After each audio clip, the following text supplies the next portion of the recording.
கோவையில் கலவரம் நடந்தது. நான் இதை சொல்லி நிறைவுக்கு வர்றேன்.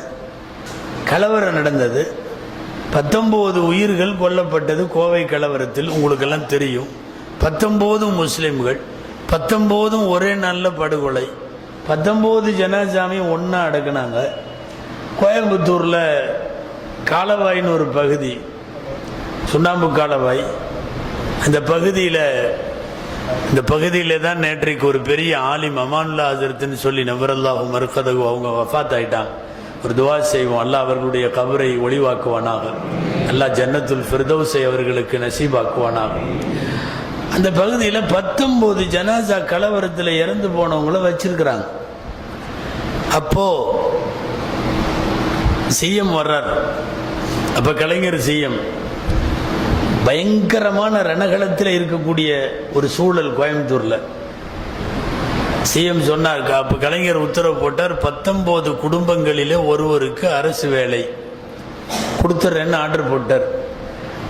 கொஞ்சம் அந்த ரணங்களுக்கு இடையிலையும் ஒரு ஆறுதல்.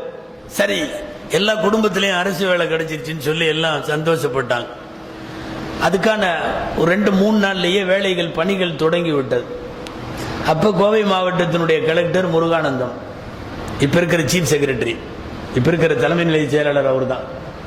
சரி, அவர் ஸ்பாட்டுக்கு வந்துட்டார். நான் எதுக்கு சொல்ல வரேன் தெரியுமா?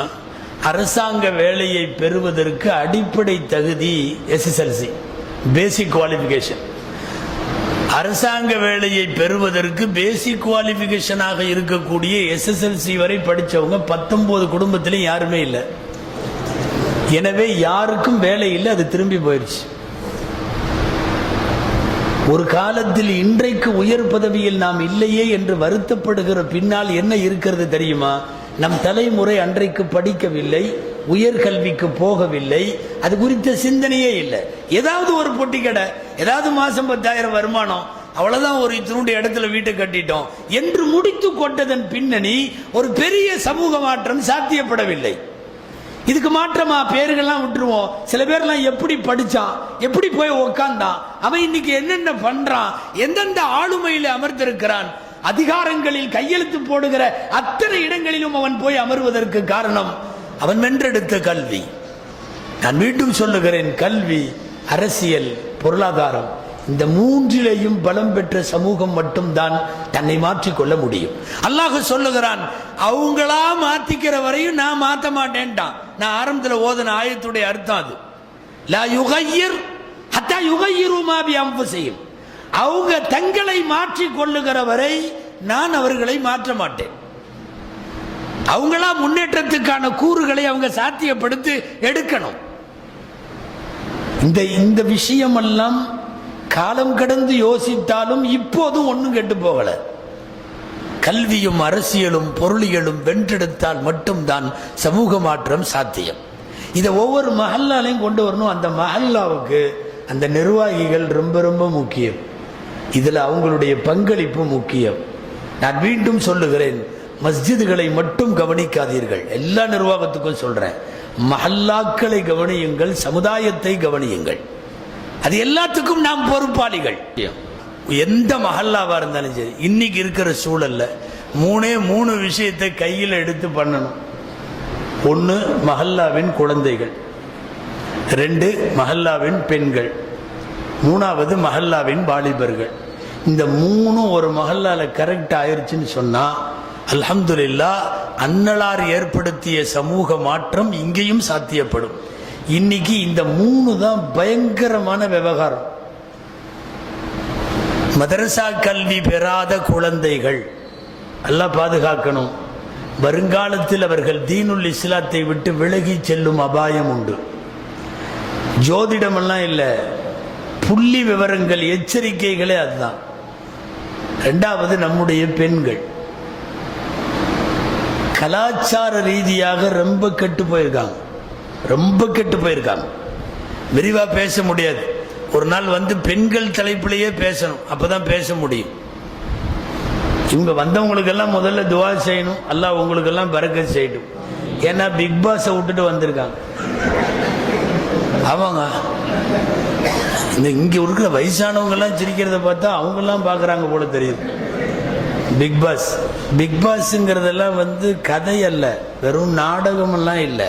அது ஒரு கருத்து திணிப்பு, அது ஒரு கலாச்சார திணிப்பு. பிக் பாஸ் இங்கே மட்டும் நடக்கல, இந்தியாவின் எல்லா மாநிலத்திலையும். இந்தியாவில் மட்டும் நடக்கல, சர்வதேச அளவில். நீங்கள் ஆஸ்திரேலியா போங்க, பிக் பாஸ் இருக்கு. லண்டன் போங்க, பிக் பாஸ் இருக்கு. அப்படின்னா இது யாரு என்ன ஒன்றும் இல்லை, ஒரு ஐடியாலஜி, ஒரு கருத்தியல். இதை உலகம் முழுக்க கொண்டு போகணும். அந்த கருத்தியலை சொல்லுவதற்குத்தான் பிக் பாஸ். இன்னைக்கு கூட நீதிமன்றத்தில் வழக்கு தாக்கலாக இருக்கிறது, பிக் பாஸை தடை செய்யணும்னு சொல்லி. என்ன தெரியுமா? உன் கல்ச்சரை மாத்துறது, உன் அடையாளத்தை மாத்துறது. இந்த மாதிரி குட்டை பாவாடை போட்டால் தப்பில்லை, இந்த மாதிரி ஸ்லீவ்லெஸ் போட்டால் தப்பில்லை, கால் மேலே கால் போட்டு பெரியவங்களுக்கு முன்னாடி உட்காந்தா தப்பில்லை. லேடிஸாக இருந்தாலும் இப்படி ஒரு சிகரெட்டை தம் பற்ற வச்சுட்டு பாய் ஃப்ரெண்டு கூட இப்படி தோளில் கை போட்டால் தப்பில்லை. பக்கத்து ரூம் பெட்ரூம்ல எட்டி பார்க்கறது தப்பில்லை. பப்ளிக்ல தண்ணி அடிக்கிறது தப்பில்லை. என்ன தெரியுமா? மோசமான ஒரு மட்ட ரகமான கலாச்சாரத்தை உங்க எல்லாத்துட்டையும் சொல்லணும். நீங்க நேர்ல வந்து மேடை போட்டு சொன்னா செருப்பால் அடிப்பீங்க. அப்ப என்ன செய்யறது? அழகாக கொண்டு வந்த புரோகிராம் பிக் பாஸ். நீங்க பிக் பாஸை நான் தாய்மார்களுக்கு சொல்லுகிறேன், நஜீஸ வீட்டுல வைக்கிறதும் அதுவும் ஒண்ணு, ரெண்டும் ஒண்ணு. ஒரு மோசமான, இது வந்து ஐடியாலஜிக்கல் வயலன்ஸ்னு சொல்லுவாங்க ஆங்கிலத்தில். ஒரு கருத்து சார்ந்த வன்முறை, கருத்து சார்ந்த பயங்கரவாதம். இந்த கருத்து பயங்கரவாதத்தை சொல்ல உலகத்தின் எல்லா சவுதி உட்பட பிக் பாஸ் இருக்கு, இல்லாத இடமே இல்லை. பிக் பாஸ் என்பது நம்ம ஊர்ல இதுக்கு முன்னாடி போட்டுட்டு இருந்த நாடகம் மாதிரி எல்லாம் இல்லை. இந்த வெட்டி ஒளி என்னென்னமோ வந்து சொல்லுங்க, வெட்டி ஒளி, பாண்டியன் ஸ்டோர், நமக்கு அதுக்கு மேல வரமாட்டேது. அவங்க மனப்பாடமா நிறைய சொல்லுவாங்க பொம்பளை. அத்தனை தொடரும் பார்த்து முடிச்சு ஆப்ஸாவானவங்களாம் இருக்காங்க அதுல. அதெல்லாம் கதை, அது வேற. நீங்க அதை வேணா என்டர்டைன்மெண்ட்னு சொல்லலாம், அது பொழுதுபோக்கு. பிக் பாஸ் என்பது பொழுதுபோக்கு அல்ல, ஆபாச திணிப்பு, கலாச்சார திணிப்பு. ஒரு சமூகம் ஆன்மீகத்தில் இருக்கவே கூடாது என்பதற்கான மாற்றம். இதுல முதல்ல இதுல இருந்தெல்லாம் வந்து பெண்களை மீட்கணும்.